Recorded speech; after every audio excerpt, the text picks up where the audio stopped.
Oh,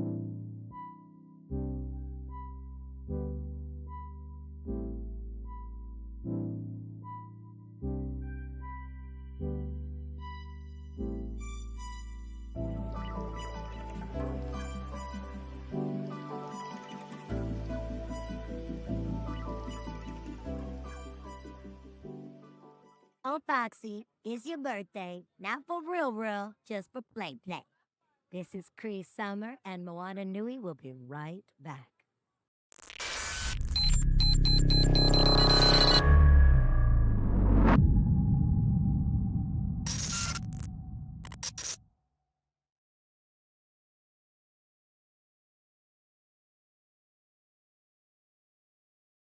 Uh, Creative, Yes. like to talk about. So I am a creator of many comics. I tell lots of stories. So the flagship series I made, the first comic that I wrote, the fantasy adventure series called Young Comet. But recently, the newer title that I'm working on is called Weirdo. It's a middle grade graphic novel that I describe as the nerdy kid's instruction manual for self-love and self-confidence.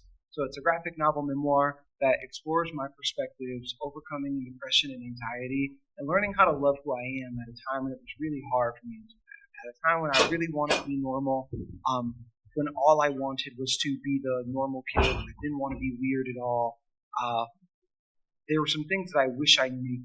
And Weirdo is kind of my way of taking those things that I wish I knew at that time and making sure that those skills and that information are there for the new generation of weird kids.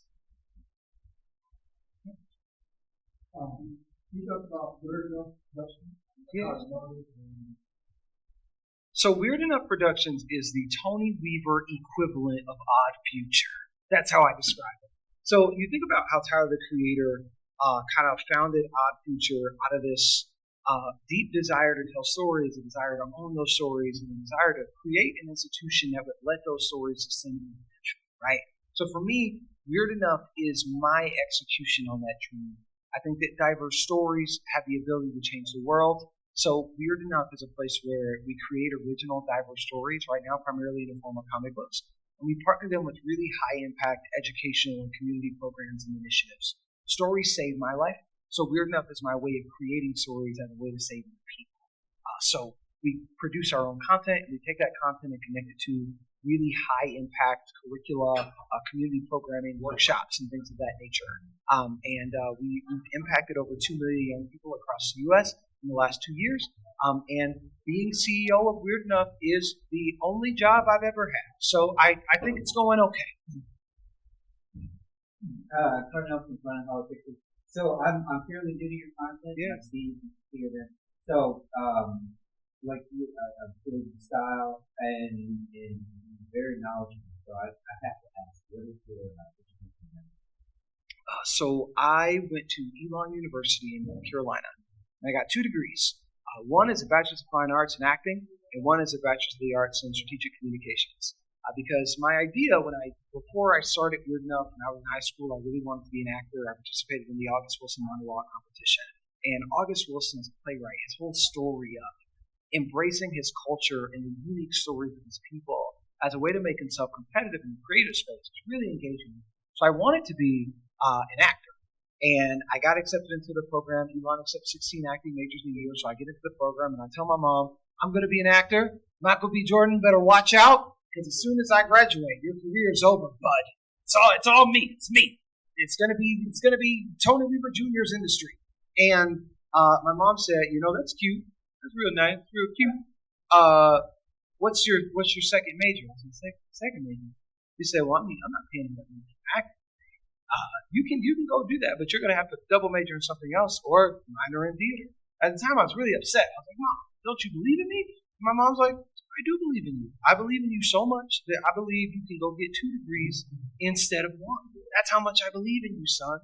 At the time, I was really frustrated about it, but strategic communications kind of let me develop an understanding of how the entertainment industry works, how the media industry works, and really, especially around the time that Weird Enough started, I was spending more time in the School of Communications than I was in theater. So I think acting kind of gives me this strong foundation in the arts, as a storyteller and creative, but the strategic communications degree that I have helps me understand how the ecosystem of entertainment works. values. I think a deep understanding of both has been what's contributed to my success. Yeah, right. Under social media, you talk about the state. Yes. Mm-hmm. Can you kind of describe how you feel about it? You kind of have that going off on Let me tell you something. I'm from Atlanta, Georgia. Okay, I grew up here. Very large family, lots of family outings. I still don't know how to play spades. Okay, I don't know how to play spades, but why would I want to learn how to play spades? To me, spades is the black community not admitting that they want to be nerds. Because if you think about it, spades is a very reactive game, right? There are a lot of rules that you got to learn. There are unique rule sets. There are different ways that people play. Some people play aggro. Some people kind of sit back and let the game develop before they jump in. It's all just Magic the Gathering. It's just Magic the Gathering. Spades is black people's version of the cube format in Magic the Gathering. That's it. That's all it is. So just play Magic. Just play Magic the Gathering. It's fine. It's it. In Magic the Gathering in the cube format, you have a preset list of cards that you just keep in the box. Everybody shows up, you shuffle them up, you deal them out, and you play with the cards you get, and you have a very specific goal that you're trying to accomplish. It's spades. It's just the cube format in Magic the Gathering. But Grandma doesn't want to admit that she wants to run a mono red goblins deck. Grandma, just play Magic the Gathering. I will die on this hill. I will die on this hill. You had something.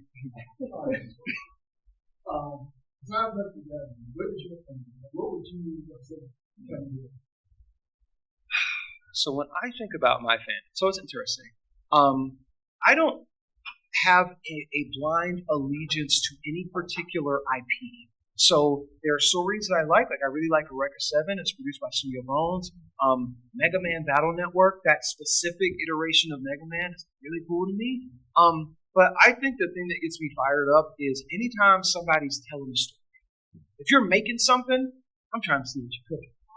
Like I get so many emails from kids that are like, hey, I'm writing this thing. Hey, I'm making this thing. I get DMs from people like, hey, I'm working on the story. I'm like, tell me more about it. Because I think we live in a world that incentivizes consumption. And people find their identity in their consumption. So when people get really deep into fandom, they're like, well, this fandom is me because I have over 500 Funko Pop figures, and I cosplay as this, and I bought this, and I bought this, and I bought this. I'm like, that's a trap. That's a trap. I mean, like, as someone with a collection of hundreds of Funko Pop figures, it's like, hey man, collect what you want to collect. But I think getting caught up in consumption is the trap. What's exciting is when a show that you watch, or something that you see, a piece of art that somebody else made, lights a fire in you that's so big you can't stop yourself. You pick up that pen and start writing. You pick up that camera and start shooting. You pick up that paintbrush and start painting something. To me, anytime that spark clicks, where it's like the Winter Soldier when somebody says the activation frame, like you watch that thing and suddenly you're like, I must make, I must create. That's what I'm doing. Even if I don't like what you're making, even if I'm like, this isn't my genre, this isn't really for me. The creative spirit, when somebody decides they're going to step through, they're going to step beyond their doubts and step beyond their insecurities and say, I'm going to bring something new into this world. That's what gets me. And every time I write, especially times when I don't want to, and I'm like, oh, my life would be a lot easier if I wasn't writing, if I didn't care about my work as much. Those are the things that I remember. That's what I remember. That's what gets me fired. On piggybacking off of that, so for this new content creators, what would you say towards not just motivating and inspire, but knowing the fundamentals as they craft this style? Yeah. So when I think about content, the first thing that I think about is money, which is wild. Some people are like, I don't do it for the money. It's like, I never said you do it for the money. I just said you need money to do it, though, right? You need money to live, to be alive, right? So for me, I care about my art. People are like, I don't care about the money, I care about the art. And I'm like, yeah, well, you want access to the time, resources, and talent to make that art the best thing that it could be, right? Yeah? That's what you need for that. Money.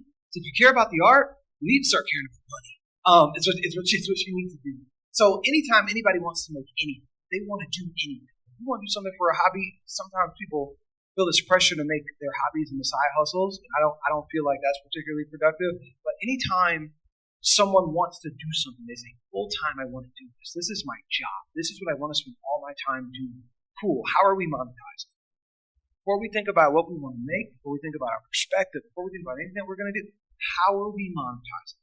And very often that's not an answer that you have to come up with yourself. You can look at people in the space, the people that are already doing it professionally, and figure out where does that check come from. Because understanding how you monetize gives you the power to monetize in your own way. Because if you don't think about it at all, you're just throwing things into the void, hoping that at some point money comes back, or eventually you're going to have to stop. And for me, I see people make content that I don't respect get paid way more than they should. So anytime somebody's making something where their heart is in it, I'm like, find a check. Because the check is out there for you. If you don't get it, some random person making reaction content is going to get it. We don't want that.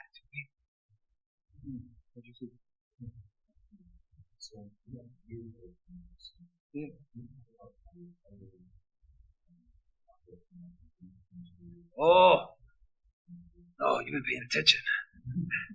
So the Dream Frontier is, my publisher actually got on me. I'm not allowed to talk about much. I can't talk about the plot, but I can tell you why it came to be. I can give you that. So the Dream Frontier is a Afrofuturistic isekai. Is the way that I think about the Dream Frontier. So it's being published by Macmillan Publishers. It's a pretty big deal because number one, they're the third largest publisher in the world. I'm the first black male that's writing a graphic novel for them in the last 30 years. So publishing, there aren't a lot of black people in publishing. There aren't a lot of black males in publishing. And Macmillan, this organization, that really champions diversity in a lot of ways. Like they have black authors for graphic novels. They don't particularly pop up as much. So I'm showing up with something to say, right? The Dream Frontier to me is kind of my take on the isekai genre. Because when I look at isekais, that time I got reincarnated as insert him here. I got reincarnated as a slime. I got reincarnated as a vending machine. I got reincarnated as a woman. I got reincarnated as a sword. I think there's a crucial perspective that's kind of missing. So I brought this idea to Macmillan, and Macmillan is actually really interested in it. They're investing in it in the point where, for most graphic novels that publishers work on, you either have an artist that's writing and drawing, or you get one writer and one artist. And Macmillan is actually letting me build a studio of the artists that I want, letters that I want, colors I want, all within the publisher. So I'm basically getting my own studio inside of the imprint in order to make this thing. But when the Dream Frontier, I gotta get more professional. But the Dream Frontier is about what it means to be a nerd. And I won't mention any titles by name because I feel like everybody kind of goes for their own thing. But there are a lot of things that I've read that to me completely misunderstand the amazing thing about being nerdy and about being creative. So there's a book that I read where there's a kid, he's a nerd. He's like, I'm a real fan. I'm a true fan. And every time in the book, when the time comes for him to demonstrate why he's the true fan, it's always something trite and like slightly discriminatory. Like, I went to the arcade machine and I know the Konami code by heart because I'm a real fan. And since I know the Konami code, I put in the Konami code and I knew the exact sequence because I memorized the strategy guide in order to beat level 10. And it's like all those other fake nerds, they didn't know that. They don't have the Konami code memorized like I have the Konami code memorized. And to me, I'm like, that's not what it means to be a nerd. To me, a nerd is a person where if I look at you and I say, hey, there's a dragon outside, you don't look at me and go, that's dumb, that's stupid, dragons aren't real. You go, where he at? What color is it? Does it breathe fire? Does it have scales? How big are the wings? Can we go look right now? To me, being a nerd is embracing this natural curiosity about the world that can't be seen. And I think a lot of isekai gets caught up in, I bought this, I memorized this, therefore I am true fan and you are not. And as a black nerd, I've been in a lot of spaces where that's what it is. Oh, you're a tourist. You're not a real fan. You're not really into this stuff. So the Dream Frontier is an answer to that. Long answer. Oh, that's what I got. since you brought the Black Nerd, Yeah. How important is it for Black nerds to have a space for their own place, their own time, their own community? So I think we need both. So because here's what happens. If I'm a Black nerd and I know I'm a Black nerd, I'm going to show up in a Black nerd space. But if I'm a young kid that doesn't know that I can identify as that, I'm not going to be deep enough in that identity to know that I can go find that space for myself. So I think there needs to be a large presence and proliferation of Black nerds, Black nerddom, Black fandom in every space where nerds are. If nerds are there, Black nerds need to be there. Because then people that are trying to find themselves in that space will look and go, there are people that are like me here. I'm welcome here. I'm going to show up here. And then once they get to that space, if they decide, I want to go hang out with my people for a little bit, I want to be in a space that's free of some of the discriminatory air that this hobby tends to come with. I need to come up for air for a little bit. Then we get to go to our kind of like our own spaces. So I think it's both. You need both, but both of them are extremely important because we know how Black people drive culture. We know how Black creativity builds empires. And every Black nerd that you shut off, that's a source of light and creativity that isn't being watered. That's an opportunity for a creator that is disappearing, that we're losing. We got to keep that because I think that's the way forward. Stories are how we change the world.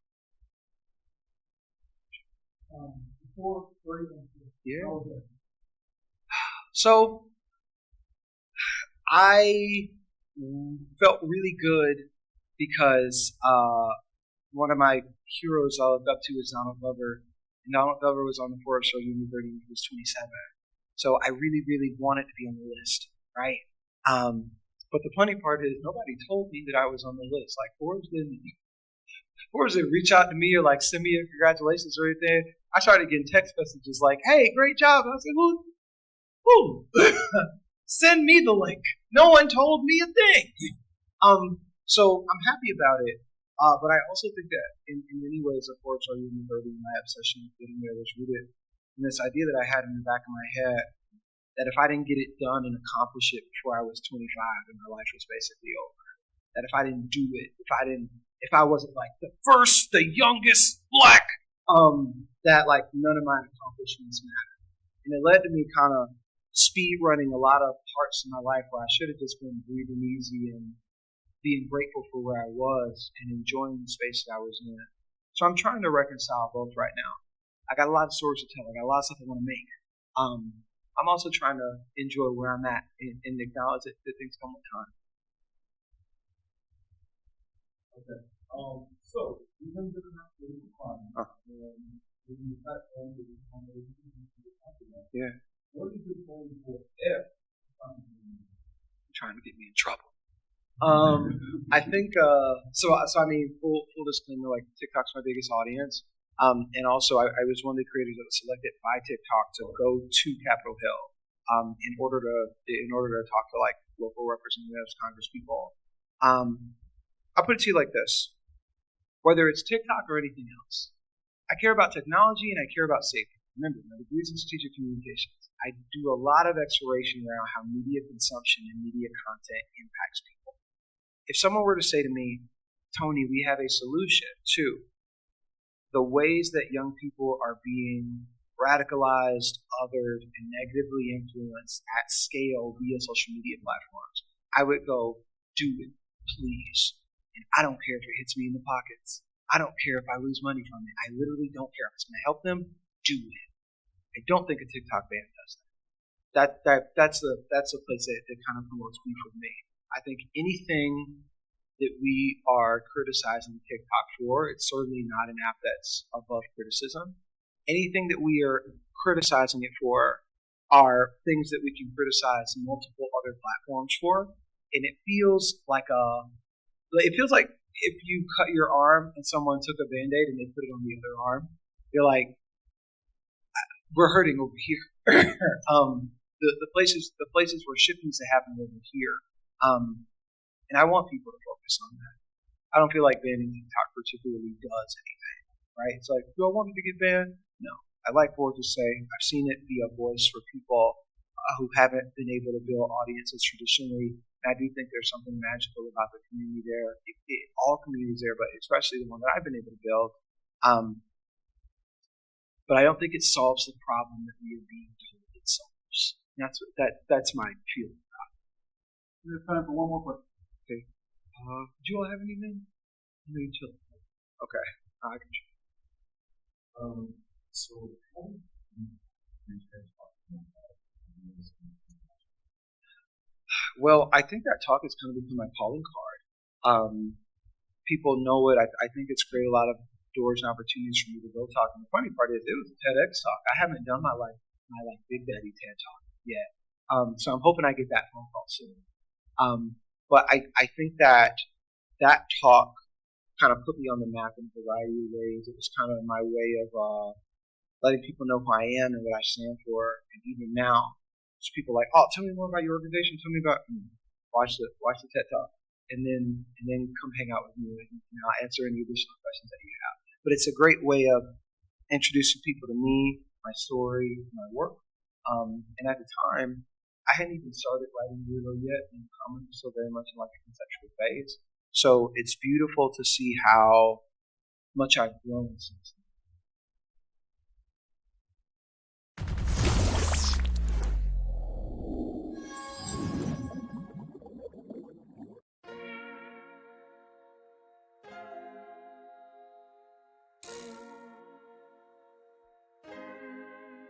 So many stories left to tell, even if we have to ourselves. Can't keep history on the shelf. If they won't tell it, we will. If this the land of the free, was a freedom then, when they annexed Hawaii and called it Cedar Lands, without any type of payment and no signing off. Called themselves the Republic in 1894. 1.2 million acres overtaken from the native Hawaiians. When they resisted, the West retaliated in violence and erasure. The Hawaiian language is banned as part of colonialism's plan to expand, yeah. Stuck between a rock and a hard place. Multiple bombings of Kaho'olawe. As a part of their ongoing war with Asia, used it as a place for target practice. No consent or compensation. Colonizers call for annexation. No regard for all the locals. School will never let you know. So many stories left to tell, even if we have to ourselves. Can't keep history on the shelf. If they won't tell it, we will. Too many stories left to tell, even if we have to ourselves. Can't keep history on the shelf. If they won't tell it, we will. We will. So if we put Hawaii into perspective, well, Black and Asian history is interconnected. Considering the fight with the Pacific, then of course versus Asia, they was treated as a middleman for war, but didn't let the Western colorism run its course. Cause dark skin was a sign of dignity to core. The land was taken in the name of capitalism, when prior to it was an actual kingdom. Clap back at the system. Stuck between a rock and a hard place. Multiple bombings of Kaho'olawe. As a part of their ongoing war with Asia, used it as a place for target practice. No consent or compensation. Colonizers call for annexation. No regard for all the locals. School will never let you know. So many stories left to tell, even if we have to ourselves. Can't keep history on the shelf. If they won't tell it, we will. Too many stories left to tell, even if we have to ourselves. Can't keep history on the shelf. If they won't tell it, we will. So many stories left to tell, even if we have to ourselves. Can't keep history on the shelf. If they won't tell it, we will. Too many stories left to tell, even if we have to ourselves. Can't keep history on the shelf. If they won't tell it, we